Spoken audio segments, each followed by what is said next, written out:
You're listening to an Airwave Media podcast. Recorded in Chicago, Illinois, with your hosts, Ken, Matt, Neal, and Jeff. This is Triviality.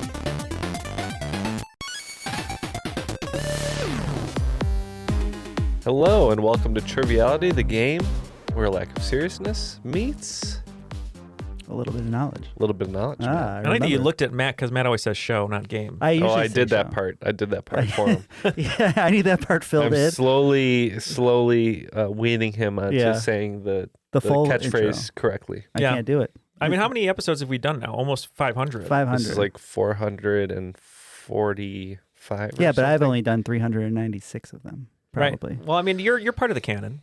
Part of the canon. I mean, there's Essential a part of the canon. essential. Yeah, there's a lot of canon with this show, I think. Mm-hmm. So, Matt, you recently had a big canon event. Yeah. There's news that's shocking for the listeners, and I want to brace you clickbaity. right You may now. have seen the 2-minute clickable. Matt Yeah. quits. Matt quits. Matt quits. I quit my job at the corporation. The conglomerate. The conglomerate. Are you It's over. gonna be like Val Valentino and reveal who the conglomerate was? There are no pumpkin in the pumpkin spice latte. What? Whoa. At the conglomerate.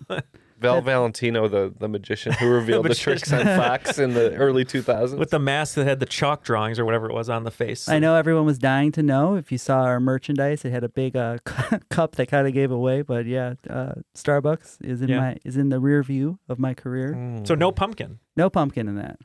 This is the biggest news that we've had in quite a while. Mm-hmm. Yeah.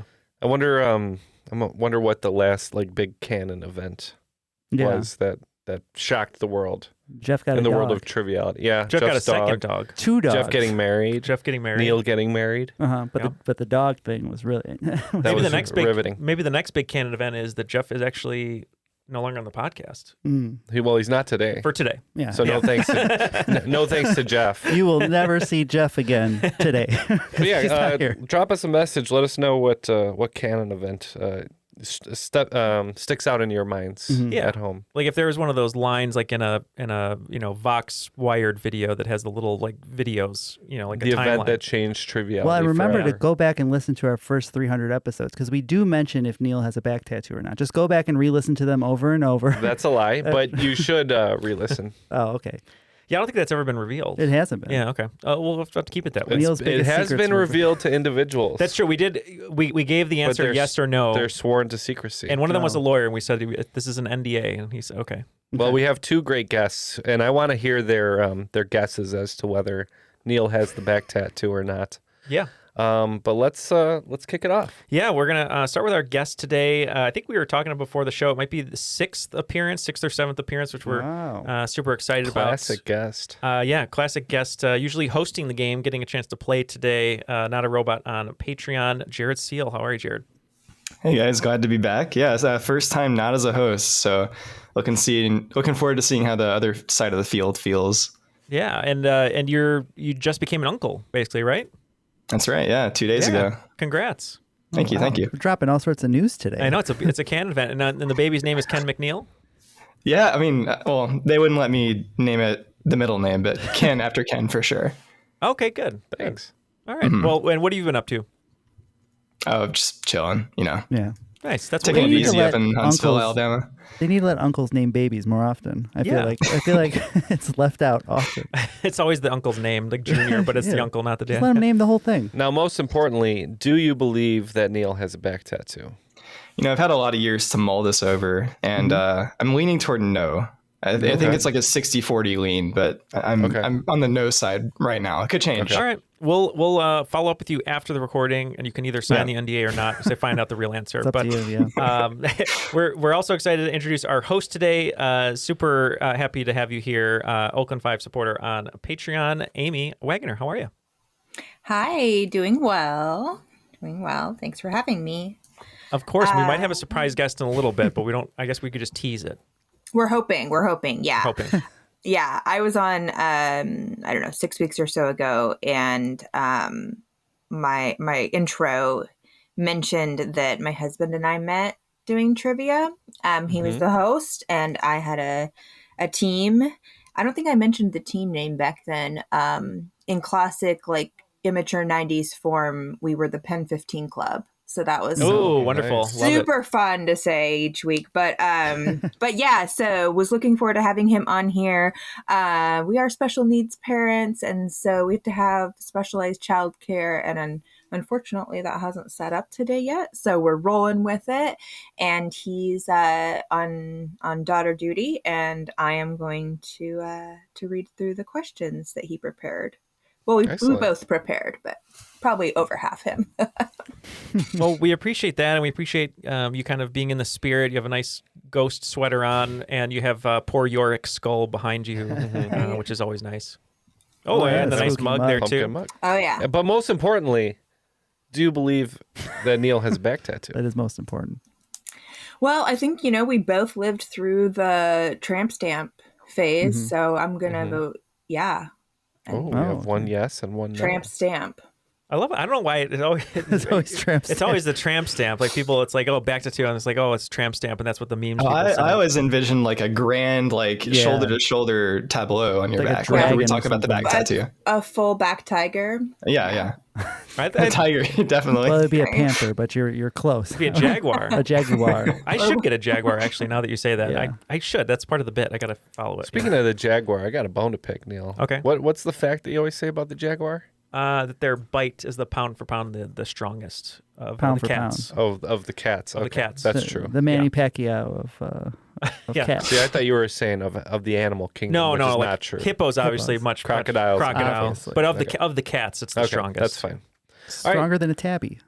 Okay. Stronger than Tabby. Yeah. Well, Jared wanted to partner with Matt for whatever reason. I said controversial choice. I was feeling down about my unemployment, so he Okay. threw me a bone, and I appreciate it. Mm-hmm. It's good to be picked. What's your team name going to be? We are going to be Triviality Cannon Fodder. Yeah, because we've been talking about the canon. The cannon. Yeah, and we were talking about the canon as well, and the fact that someone reached out to us to write a Wikipedia page for us, which if anyone wants to do that, we'd really appreciate it because you can't do it yourself. Anyway, they reached out and they said, would you like a Wikipedia page? I love your podcast. And we said, sure. And then they came back and said, you're not well known enough, sorry. Then they tried to sell us Then they tried to something. sell us a different wiki site Yeah, or yeah, something. Rude. But Ken, you were saying that you would like to be what? I'd like to be clickable in the blue highlight, so we're going to be clickable in blue. All right. One day I'll be on Wikipedia and clickable.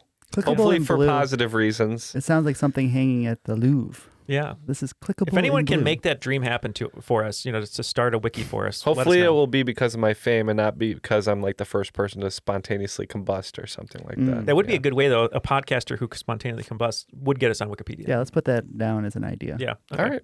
Well, let's go ahead and get the rules and we can get this game started. The rules of the game are simple. 20 questions split into 2 rounds worth 10 points apiece. At halftime, there'll be a special swing round designed by this week's host. After regulation, players will enter the final round with the points that they've accumulated and will have a chance to wager 0 to 30 points on 5 categorized questions. At the end of the game, someone will be named the cream of the crop. Cream I am. All right. We know how to play. Let's take it away. Amy. All right. So we have a few themes throughout today's episode, but for this first round, we're going to get weird. Al. So this round will feature general trivia, where each question is inspired by the life, love, and music of Weird Al Yankovic. Some of it is actual weird trivia. Some of it just starts weird. So Some of it's Al trivia. Right. Of various Als. Good. All right. Question 1. Weird Al's career has lasted longer than anyone expected, him most of all. How many years passed between the release of his debut album and his most recent original song, Now You Know, in 2022? And we're looking for an answer within 3 years. Well, I would say probably a little bit more because I'm thinking of my age, and I believe he was around before me, I believe. Just a little bit. Okay. Yeah. So it's close to that, though. Whatever you want to All go right. with We're it. locked in. All right, so they're locked in. Jared, how big of a Weird Al fan are you? I dabble? love Weird Al, but not as much as a lot of people do. Yeah. I was big into Straight Outta Linwood when that came out in I think 2006 when I was in like middle school.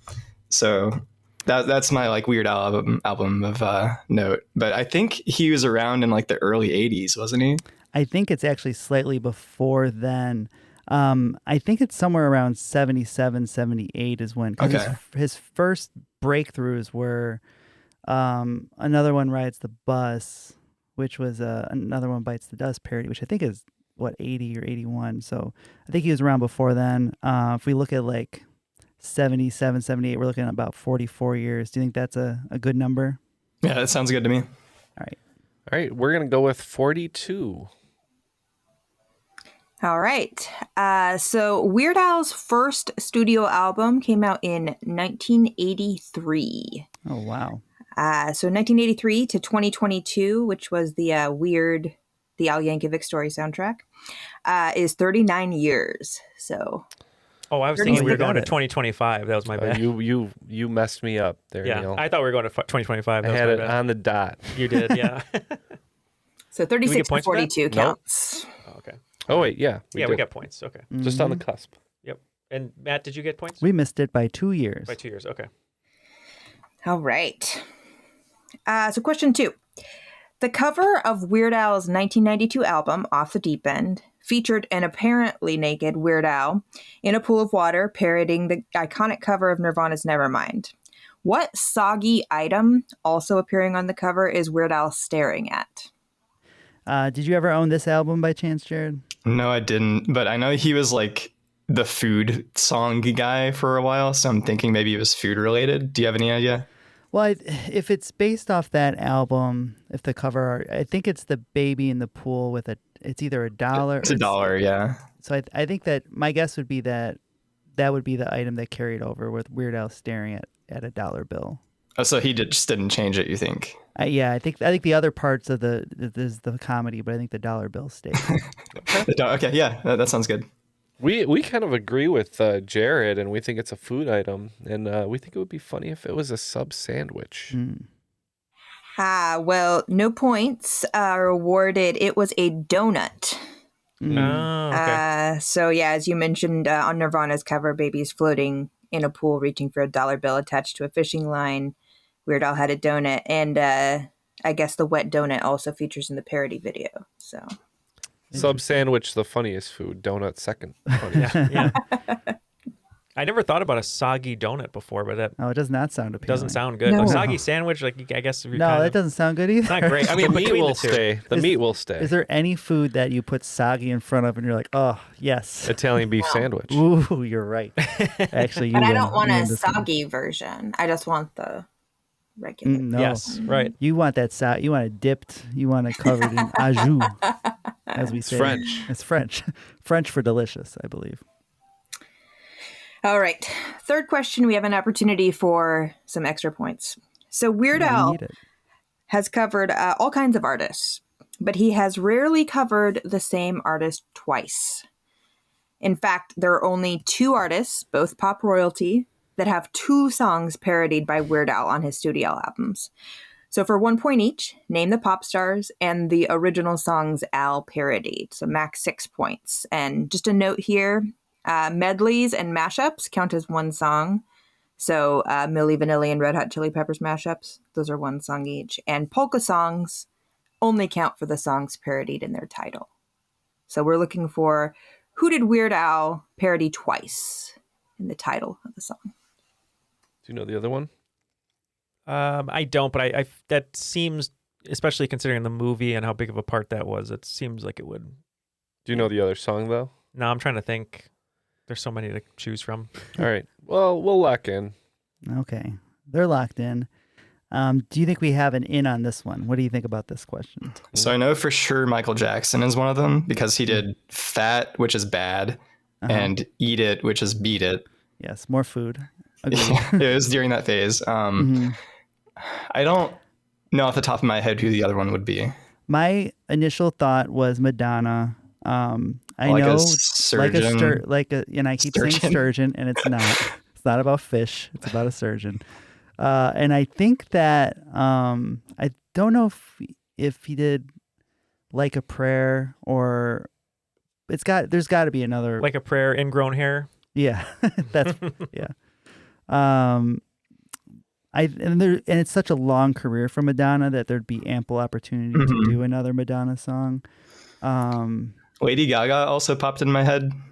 Ooh. But I don't remember which ones he did. I know he did one, but I don't remember what it was. And everything after Bad Hair Day for me, I kind of like only vaguely know. So it could be Beyonce, it could be something like that. But he was just much more proficient. Is that what I'm saying? Probably, yeah. Prolific, yeah. In his earlier career, like putting out these songs. So I would lean Madonna. All right.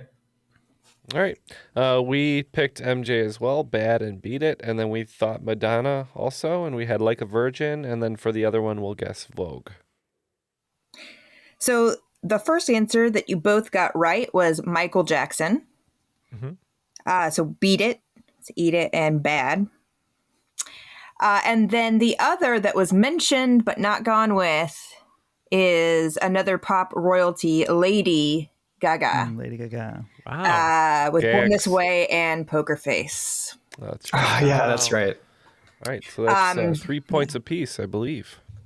And I'm sure Madonna has other songs that are covered in the polka medleys, but not in a titled song. So, yeah. All right. So number 4.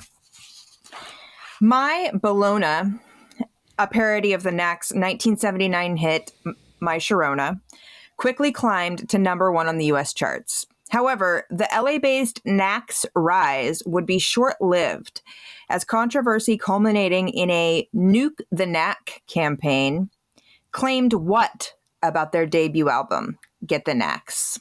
I don't know anything about this band. No, all I know is My Sharona sounds like My Bologna. Yeah, I feel like one of the lead singers or members of the band is also famous for something else, and I can't remember. Oh, yeah, actually, that makes sense. Nuke the All right, Knacks. we're going to lock in. All right. Avoid the Noid. That I would have a lot more information on. I know about ruining pizzas. But I know nothing about this, Jared. Do you know anything? No, not a thing. I know My Sharona because we used to play it in marching band and like the stand songs that we did. I think that's a classic. Yeah. But beyond that, nothing at all. When was this? Like 1978, probably 75, somewhere around there. What would get you canceled? What would get you canceled in the 70s? Yeah, it took a lot back then. Pants too tight? Too much playing disco? But hair they didn't too do long? disco. Oh, yeah, probably. Oh, do you think it could have kill something? A guy? Do you think they could have? He had a knack for killing. It's too late for a Vietnam thing, right? Where they could have been. They were all draft dodgers and they wrote My Sharona. Maybe the song was a ripoff of something else. Oh, maybe. But then that would be ironic if My Bologna was a hit after that. A ripoff of a ripoff. Yeah, I'm struggling to think of something else that would get the band kind of like canceled. Maybe it was something unpatriotic or something, or a political statement. They said they were bigger than Jesus. Any of these sound like answers? I don't know. Do you want to say political statement? Sure, yeah. They had something to say about who was president back then. Ford? I don't know. Reagan, maybe? Well, we agree with one of your sentiments. We thought maybe it was stolen music. All right. Well, I feel like the discussion was flirting around what the actual answer is with the bigger than Jesus. So Get the Knacks cover had a similar design and style to Meet the Beatles. And this, along with the band's retro 60s looking sound, led to people accusing them of being a direct ripoff and repackaging of Meet the Beatles for younger listeners who didn't know. Who had not met the Beatles yet. Right. Right. Get the Living Knacks. under a rock. Yeah. All right. So question 5, we're going to go out of Oregon a little bit. In 1989, the American comedy UHF, starring Weird Al, was released in theaters. The film was primarily filmed in Tulsa, Oklahoma, which is my husband's birthplace, because the filmmakers had previously worked in Tulsa, filming adaptations of 2 novels by local YA author S.E. Hinton. For 1 point each, What were the titles of these two novels and their respective film adaptations? Incidentally, both adaptations were filmed at the same time by the same director, Francis Ford Coppola. We're locked in. Yep. Ooh, they knew that right away. It was 5 points each. Yeah, that sounds right. Well, I was really hoping this would be about UHF because I love that movie, but not the case.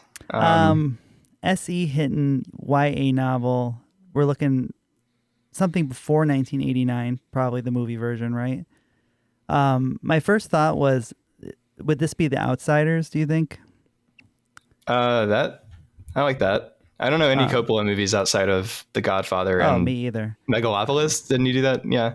I don't think it's Megalopolis. I don't really think so. Definitely not in the 80s, at least. Unfortunately, no. Go back to the club. It's the other S.E. Hinton book. Yeah, but I don't remember what it is. So you want to go just with Stand By Me? And let's get sure. 5 points, hopefully. Sounds good to me. Yeah, that would be The Outsiders, and then also starring Matt Dillon, Rumblefish. Oh, I never would have Which I believe is what the filet-o fish is made of. Yeah, it's made of it's the fish that fight each other, fish. and then they That's get cooked. the Royal Rumblefish. The Royal Rumblefish is the special. It's the supersized version of it. Yeah. Only in January. Yeah, so in discussing this question, I said if someone gets this right, it'll be Neal. The Outsiders and Rumblefish, yes. Both 1983 films. And Matt Dillon in both. And The Outsiders also launched the careers of other Brat Pack members. So. Mm-hmm. Yeah, Stand By Me is Rob Reiner. Oh, okay. Yeah. Who had a great generational run of Spinal Tap, Stand By Me, a few Misery, A Few Good Men. Oh, wow. It's crazy. Good run. Yeah. Princess Bride. Yeah.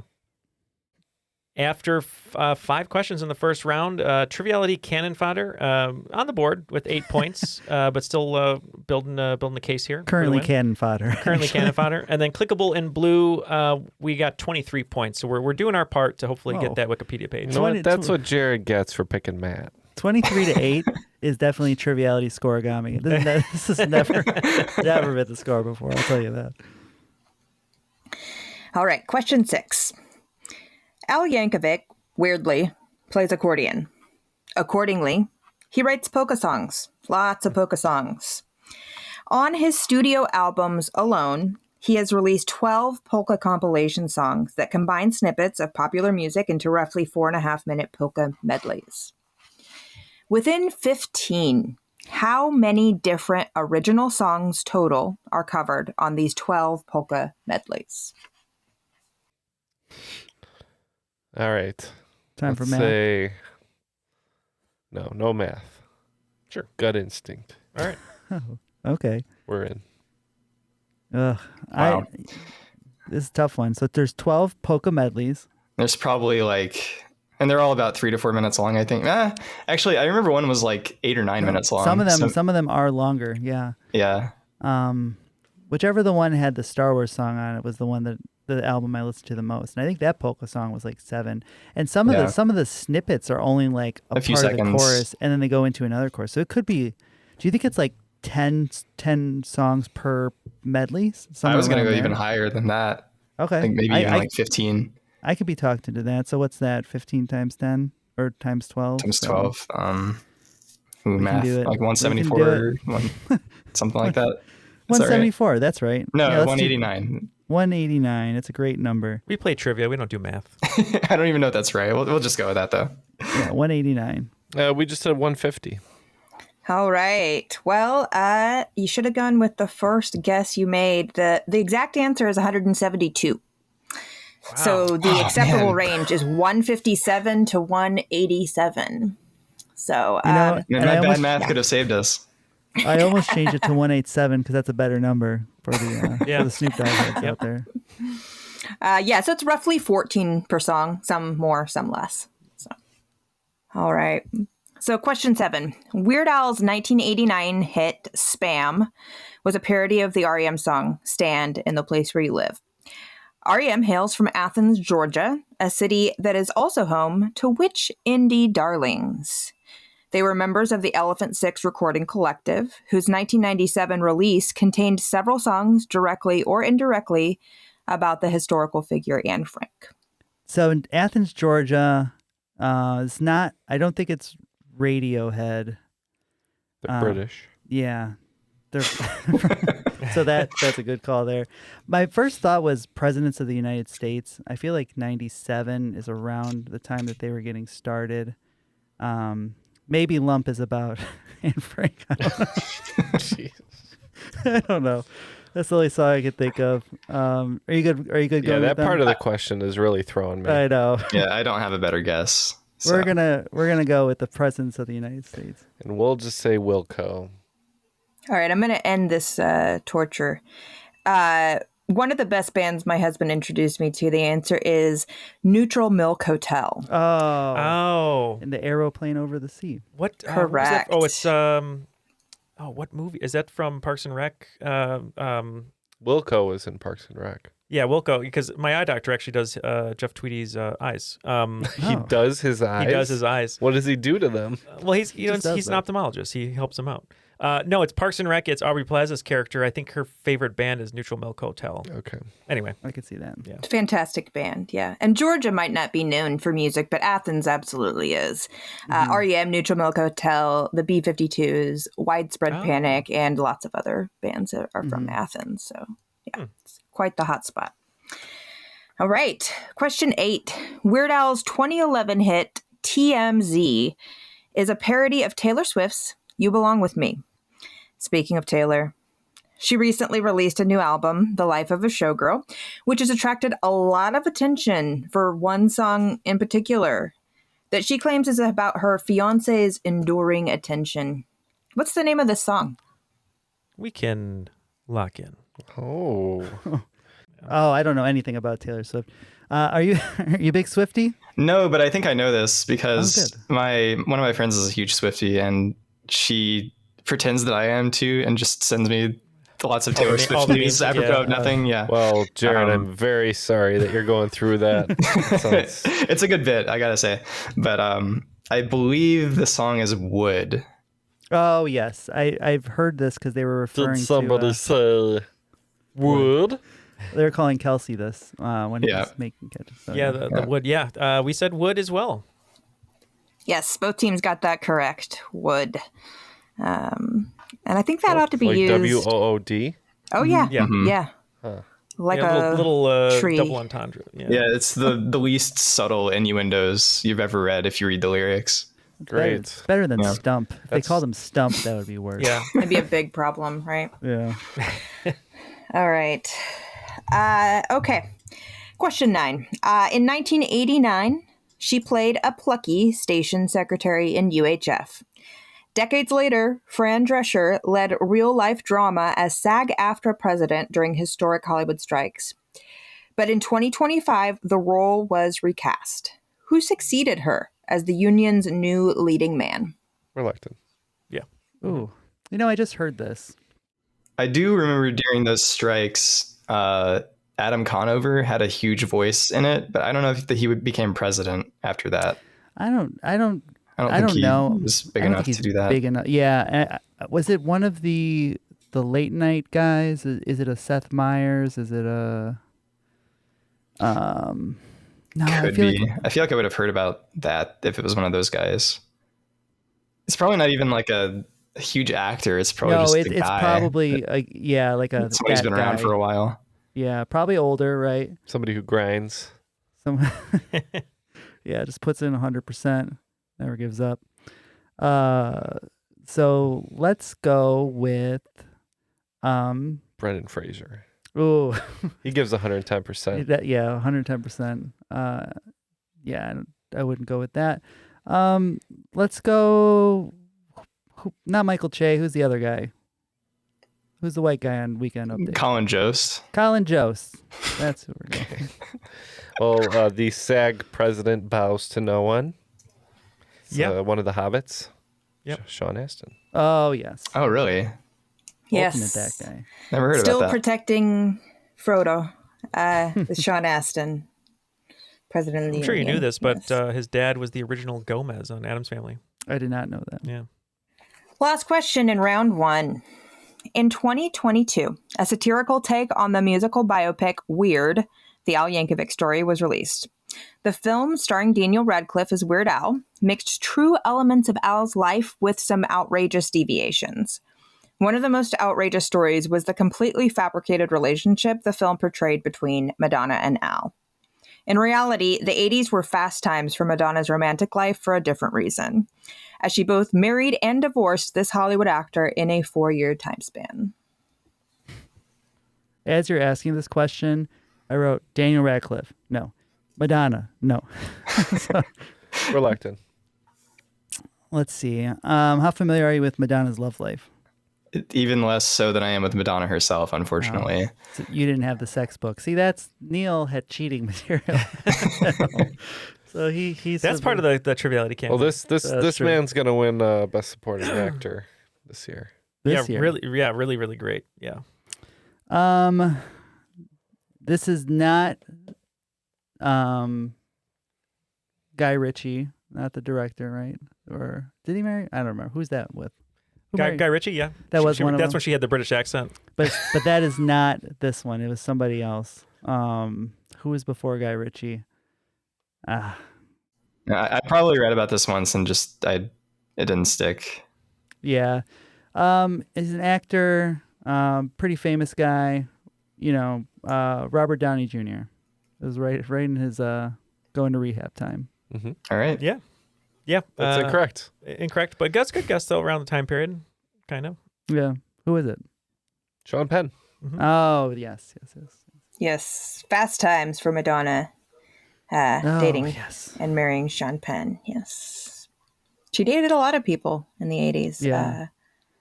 Jean-Michel Basquiat and fashion designer Tony Ward are on the list too. Wow, good list. Yeah, eclectic list. Yeah. After 10 questions in the first round, Triviality Conan fodder. I don't know why I did that. Triviality Conan fodder. I'm turning into Madonna. Only at 18 points, so you're still on the board. But we're not doing too much better, but we're picking up steam here at Clickable and Blue. We have 53. Oh, so anyone's 53 game. So to not 18. too much better. Not too much better. Before we move on to the swing round, once again want to remind you to check out our Patreon at patreon.com/Triviality Podcast. Well, we just keep bringing you more and more and more bonus content, both on the Patreon feed and the main feed. That's all thanks to our Patreon supporters. It has been a little flat as of late, so we're hoping to get out of this plateau and continue growing the podcast.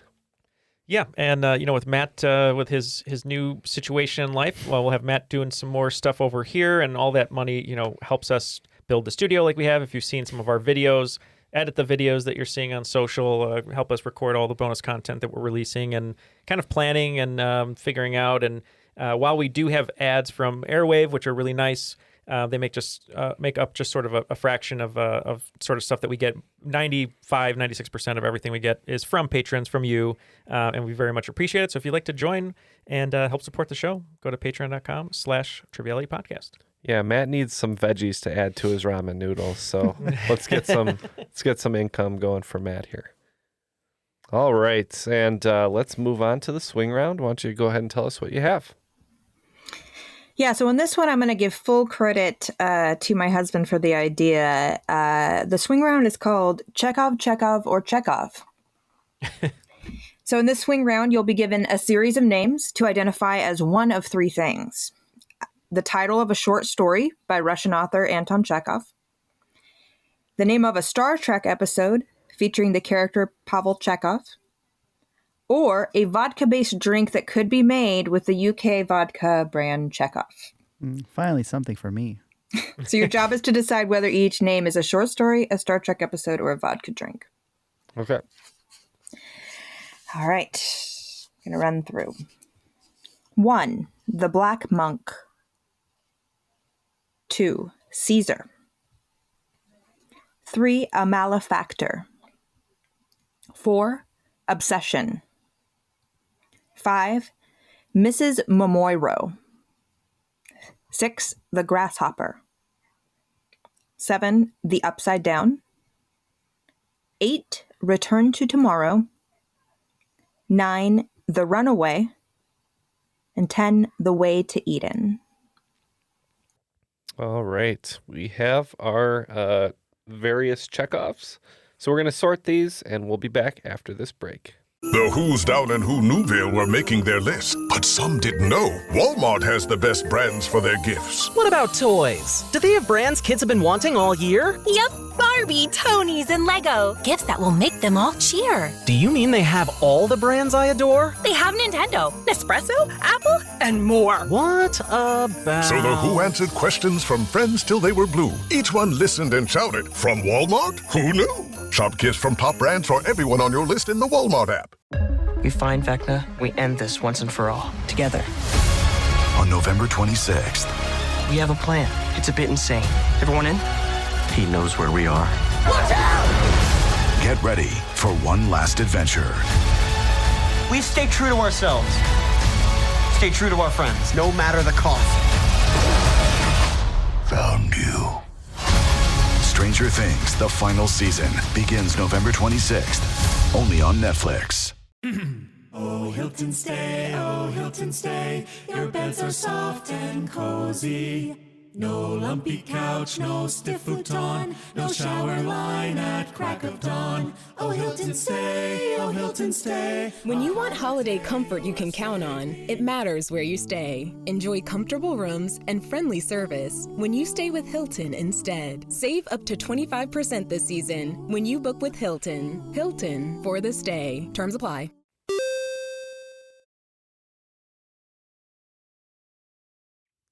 And we're back, and we're ready to find out how wrong we are about these various Chekhovs. So let's get them one at a time. We'll tell you what we think. All right, number 1 was The Black Monk. We think that's a drink. We were leaning towards short story for this one. Kind of had Edgar Allan Poe vibes to it. Yes, The Black Monk is a short story. It was published in 1894. It tells the story of the last 2 tragic years in the life of a fictitious scholar. All of these stories are going to be about sad things. I don't want to spoil it for you. All right, number 2, Caesar.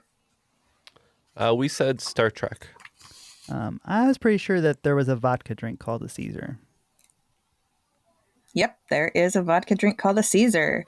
It kind of sounds like a Canadian... like Bloody Mary. Yeah. Vodka, Clamato, hot sauce, Worcestershire sauce, garnished with celery. Yeah, it's just a Bloody Mary made with vodka instead of rum. Mm-hmm. More or less. There you go. Yeah. Looks like it's popular in Canada. All right. Number 3 is a malefactor. We said Star Trek for that one. We agree. We said Star Trek. A malefactor is actually a short story. Wow. It's published in 1885, and it describes the conversation between a magistrate and a peasant about iron nuts. That's also about Travis Kelce. All right, number 4 is obsession. We said short story. We also said short story. Obsession is a Star Trek episode. In Season 2 of Episode 13 of TOS, Captain Kirk becomes obsessed with killing a deadly cloud-like entity. Oh. Yep. Number 5 is Mrs. Momoiro, or as might have been properly announced by Jared, Mrs. Momoiro. Not actually I don't know. sure. don't quote me on that one. Not sure. One of those two. We said short story. And we said Star Trek. Oh, neither. This is actually a vodka drink that sounds delicious.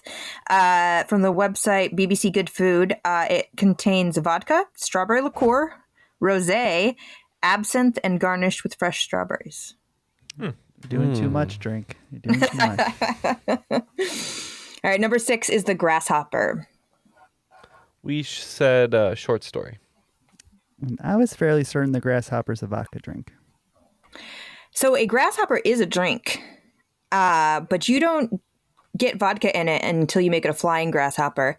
The grasshopper is a short story. We're on the board.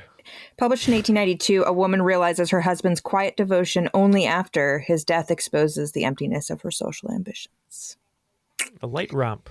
Right. The grasshopper. I was half right there. I'll give myself 0 points, but also some. Number 7 is the upside down. We said drink.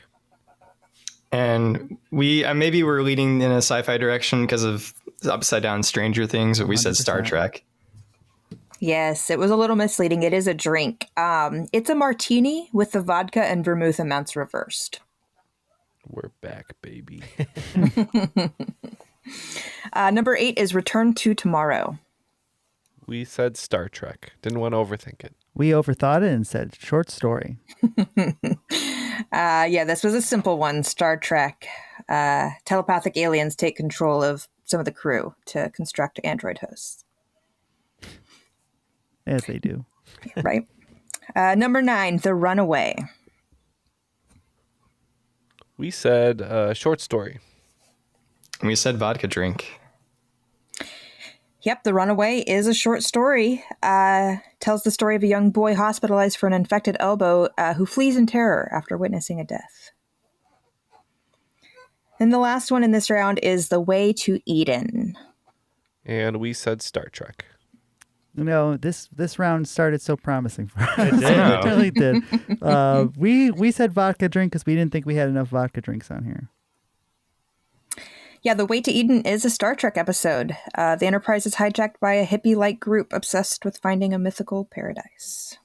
Wow, very streaky for us. We missed the first 5 and got the second 5. That's very strange. Oh, good for you. We were pretty streaky, too. We got 2 in a row and then got everything else wrong. After this swing round, still low scores, but the game has been so much fun. I think we're just scoring lower than we thought. So it's 28 for Triviality Cannon Fodder and 78 for Clickable in Blue going into the next round. All right. So with this next round, we're going to have a little bit of fun. And the name is The Price Was Right. So in each question in this round, it will lead to an answer that's a product you might have seen on The Price is Right over the decades. The product at some point was a specific branded product, and it had an original suggested retail price at the time of release. So these amounts are that static amount. They don't account for inflation, and they'll just be rounded, right? So if something's $9.99, it's $10. So for the final question, we'll play Showcase Showdown, and you'll submit a bid on the total combined value of all 9 products. So be sure to keep a written list of your answers as you go along with your price estimates. And points for the final question will go to whichever team got the closest to the combined value. So no concerns with going over. We will give points to someone on that question. I was going to go $1. I wrote down $1 just in case. We want to make it fun. So an example would be if I asked, what product made waves when it first became available for countertops in 1967? The answer is microwave. Microwave. Oh. So, yeah. So so the answer is microwave. I'm not going to reveal the price until the end. You guys need to make estimates on your own. And it'll be the price of whatever year you say, basically, right? Exactly, right? So $500 is what the microwave cost in 1967. Wow. Certainly doesn't cost that today. So just like keep a note of that. $1,800 in that time, too, which is crazy. Yeah. And when we confirm the answer, I'll confirm the year with you, too. So, all right, everybody ready? Mm-hmm. Okay. So question 1, what product announced in November 1993 was widely regarded as one of the first devices that could be considered a smartphone? It was marketed as a PDA with communication capabilities via cellular connection. All right, we're locked in. They're locked in. I think I might have the answer in my palm here. Do you have any idea, Jared? I was just going to say PDA until she said it, so I don't have that more specific. I think this is a Palm Pilot. I think that was yeah, that sounds right. Yep, we also had Palm Pilot. So I think that might have been a little early for the Palm Pilot. In 93, the IBM Simon was announced. Oh, Simon, yeah. Yep. So IBM Simon is the answer. The price we're looking for is going to be its standard non-contract price in 1993 when it was announced. Okay. All right. So question 2. Though now a generic term to describe this appliance, what popular kitchen product was introduced to the market by Philips in 2010 with this specific brand name? They're locked in. 2010, you were around then. I was a fresh 16-year-old in 2010. Yeah. I don't remember this product existing before then, but I want to say it's an air fryer. So I originally wrote down Keurig, and I think I think Keurig was earlier. So I think air fryer is a great guess there. So we can go with air fryer. We said air fryer. Show me air fryer. Yep, it was the Philips air fryer. So they had been toying with that technology for a few years, but it would debut in 2010. And so we're looking for the price's 2010 MSRP. Mm-hmm. Or excuse me, the product's 2010 MSRP. Mm-hmm. All right. So number 3, what common kitchen appliance, first patented in 1922 by Stephen Popolowski and introduced for consumer purchase in 1937, was originally used to create the polio vaccine, among other uses? All right. So 2010, you were 16. 1937, you were... I think my granddad might have just been born. So yeah, so not familiar with this. Do you have any initial thoughts on this? My gut is to say something like the refrigerator. I don't know if that's the right time period for that, but it is the right time for that. And I think with the polio, I think that they have to temperature control it. So I think that's where it would come from. I'm super comfortable going with refrigerator. That's a great guess. Yeah. We said blender because we figured they had to mix up the ingredients real good for that vaccine. Mix them up real good. Whatever. Fridge is a great answer there. The refrigerator is a great answer, and I don't doubt that it was used. I'm not sure on the dates on that one, though. The answer is blender. So, wow. Oh, really? Wow. Yeah. Oh, my God. I can't believe I'm right. Great poll. Yeah. So we're looking for the price of a blender when it was first available to consumers in 1937. All right. This next one, I wish my husband was here to read. So number 4. Although its Japanese counterpart was marketed as the first 16-bit console, this system's claim to first U.S. 16-bit title was bonked by their competitor consoles released 2 weeks earlier. Okay, so they're locked in. Obviously, this is a little before your time, but what do you think? What are you thinking? Well, I think the Japanese counterpart she's referring to is the Super Nintendo because that was their 16-bit. But I don't know what the US one would be. So, that would be the Super Famicom, which came out in 89 or 90. Bonk is a clue.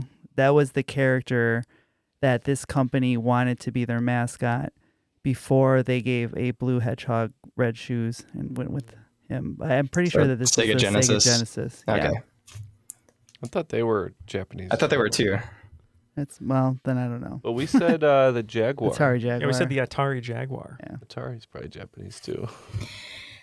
So this actually happened to be the third 16-bit console that came out. The first one, the Japanese one, was the PC Engine, released in 1987. 2 weeks before our answer was released, the Sega Genesis was released. And then on August 29th, 1989, the TurboGrafx 16 was released. So Bonk is actually, a game on that. Yeah. I didn't know that at least. Console. Yeah. All right. So question 5. Oh, and I'm sorry. We are looking for the marketed cost of a TurboGrafx 16 in 89. Yeah. So number 5. In the mid to late 1990s, this sleek innovation promised a futuristic experience, though its price tag meant most people were still using tubes. What was this high-end home entertainment breakthrough that flattened expectations? All right, we're locked in. Okay. They're locked in. There's a lot of clues in that question. Yeah. Do you think you picked up on any, Jared? I think so. So she was referring to tubes, and I know that TVs used to be made with tubes, especially like CRTs. That's what the T in CRT stands for. Yeah. Back in my day. So I'm thinking like flat screen TV, LCD TV, plasma, one of those. Yeah, I think plasma might have been the first one. But I don't remember if it was LCD or plasma. I know plasma was the cheaper one because it would burn the image into your TV if you watched if you watched the little Fox logo in the corner. That's right. It would happen all the time. Do you want to go with plasma TV? Sure, yeah. We said plasma TV. All right. So since both teams said plasma TV, the answer is flat screen TV. We'll accept it for both. So Philips introduced the first large commercially available flat panel TV using Fujitsu panels in '97 at the Customer Electronics Show. So we're looking for that original retail price at Sears stores for the 42-inch Philips PW9962. That original 42-inch flat screen TV.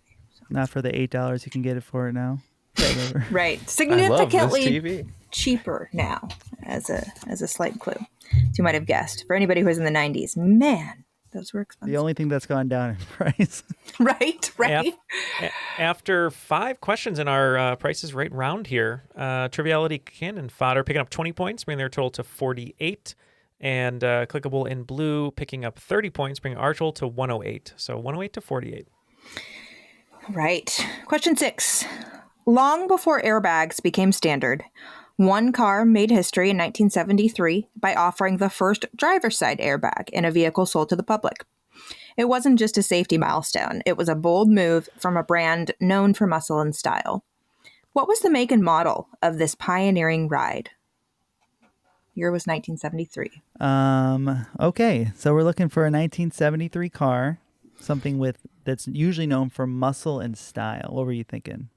I am not a car guy, so this is not my kind of question. But she did say pioneering, and that seemed like an important clue to me. Yeah, in some way. A segue around. Yeah, I just trek it on foot everywhere I go. Yeah, I have my dogs carry me by Heelys and a rope. Pioneering. Okay, that's interesting.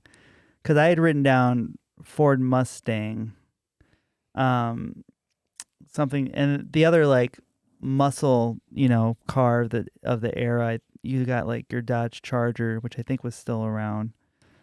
But I can't think of anything pioneering. Yeah, Ford Mustang is fine with me. Yeah, I think that's like the go-to muscle car of the day. So we'll go with Ford Mustang. Yeah, pioneering, we just thought maybe, Ford Mustang obviously is iconic for being a muscle car, but we thought maybe because Henry Ford kind of pioneered the American automobile, so we said Ford Mustang.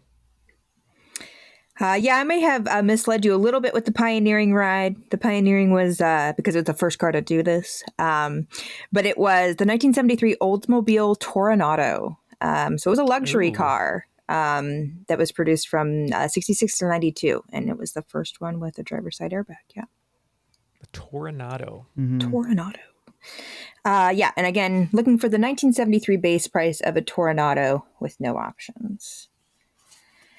All right. Question 7. Not all overseas adventures deliver everything we wish for.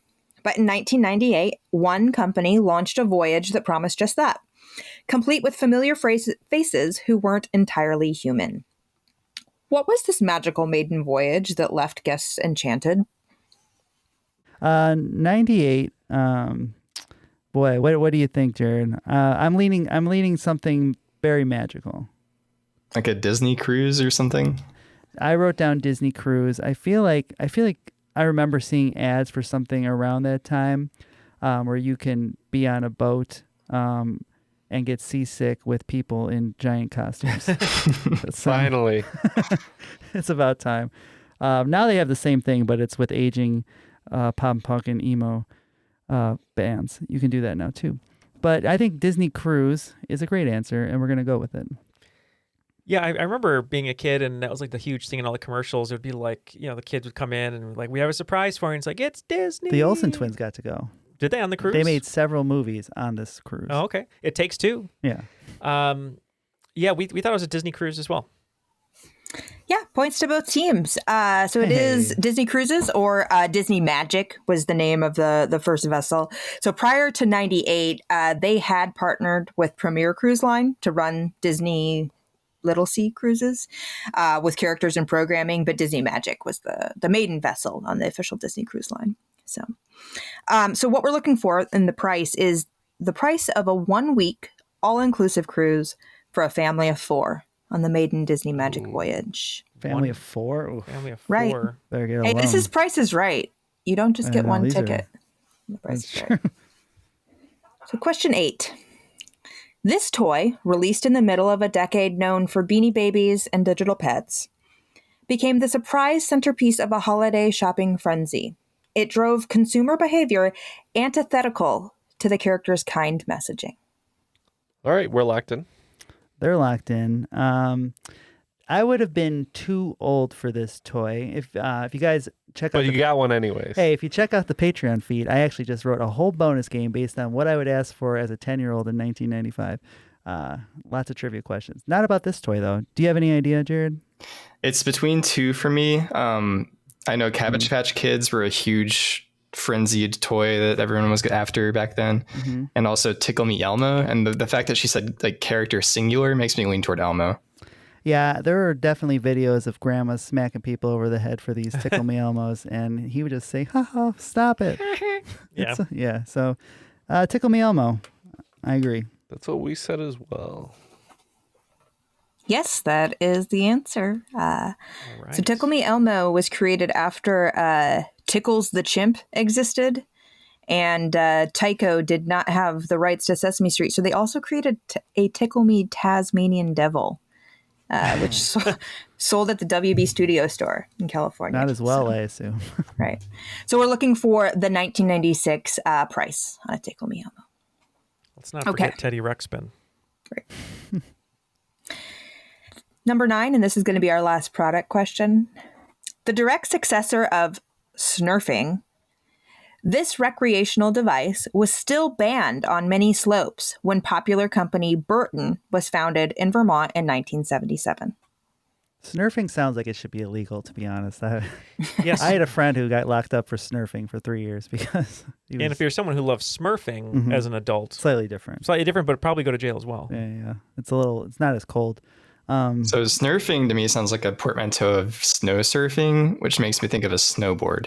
Yeah, Burton. Stop using logic here, Jared, please. Well, I have to. I don't have anything else to go off of. Burton, I believe, is still one of the biggest producers of snowboards. I'm pretty familiar with that from my time playing Cool Borders and 1080.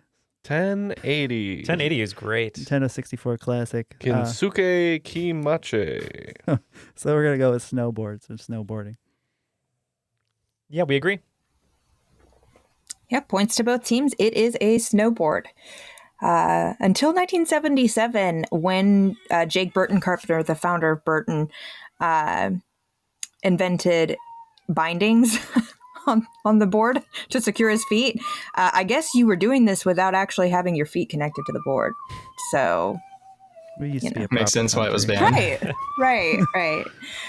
So we're looking for the price of those snowboards or snurfers in 1977, which was still prohibitively expensive for some folks. So, all right. Well, for question 10, I think we've got a total. Well, you got a total. Right. Okay. We need to go through ours really quick. Do your math. All right. What did you guys have? We had $20,315. All right, actually pretty close to what we guessed. We had $21,300. Wow, that's wow. crazy. Wow. Okay, and over under doesn't matter. So yeah, either we're both very close or both way off. It's gonna be like 21,300, Bob. All right, so with those 9 products, we have our final Showcase Showdown bids in. So question 1, the answer was the IBM Simon. That retailed non-contract at $1,100. Okay. Number 2, the air fryer. When that came out in 2010, Philips marketed that at $280. The blender, when it came out in 1937, it was just under, but rounding up to $30.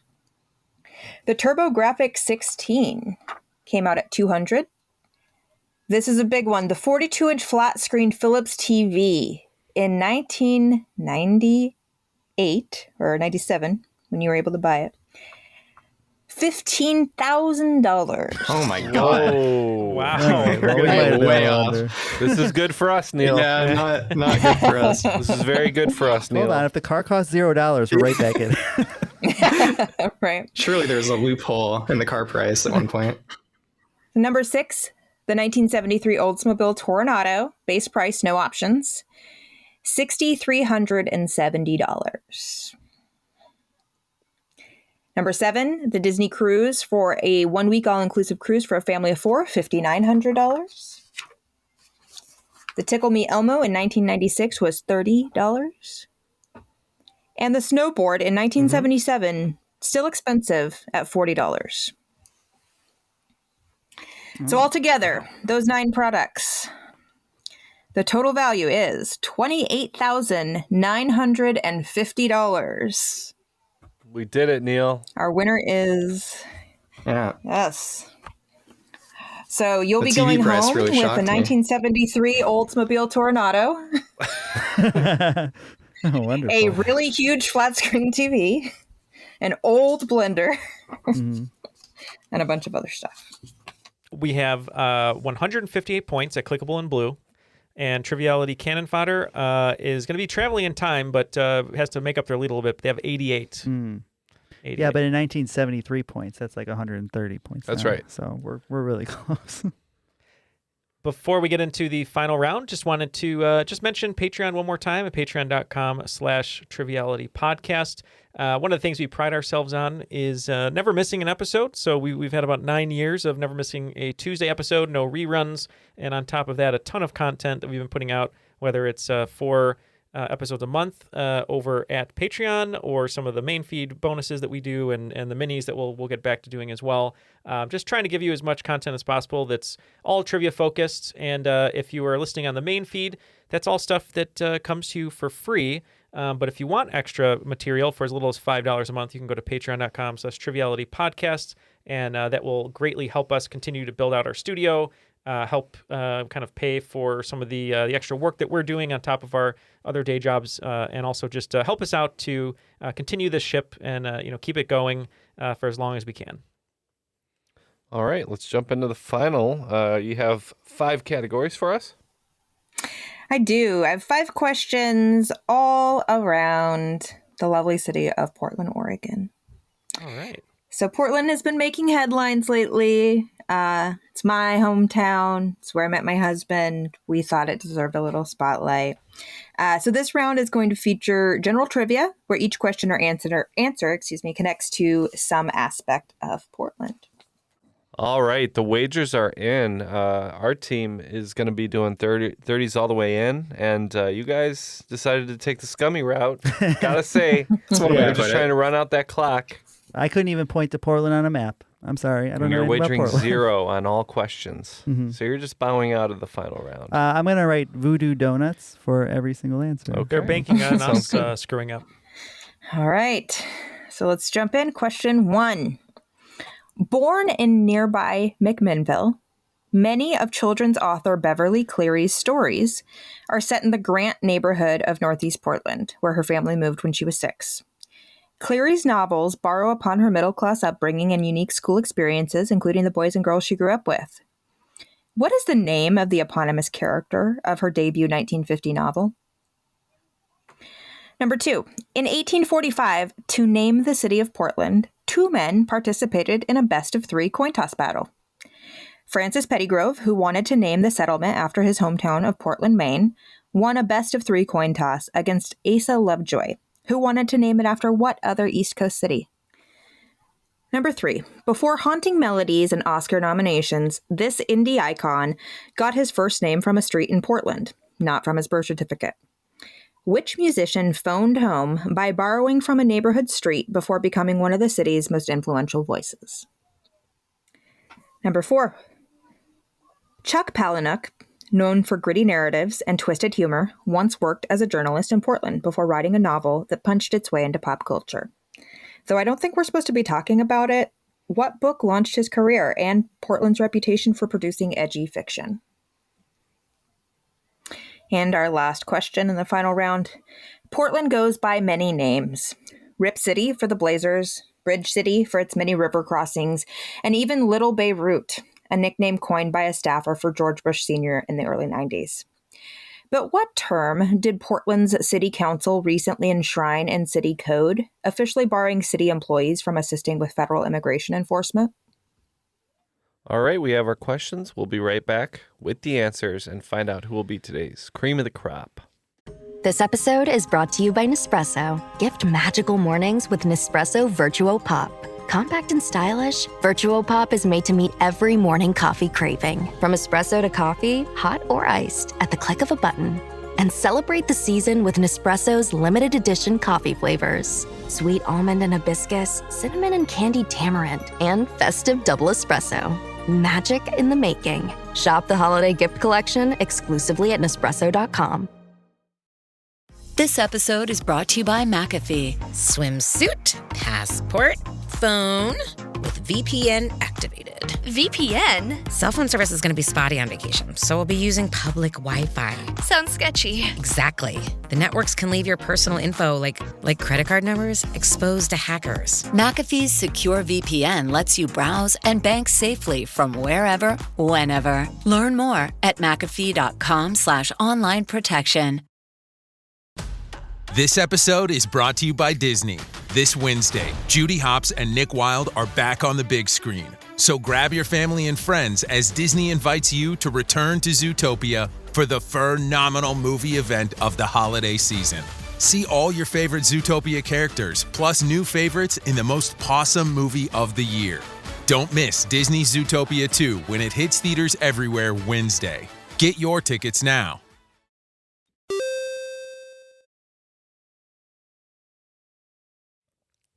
All right, all the answers are now in. Time to find out who will win, the bold or the cowards. The cowards. All right. Question 1. Born in nearby McMinnville, many of children's author Beverly Cleary's stories are set in the Grant neighborhood of Northeast Portland, where her family moved when she was 6. Cleary's novels borrow upon her middle-class upbringing and unique school experiences, including the boys and girls she grew up with. What is the name of the eponymous character of her debut 1950 novel?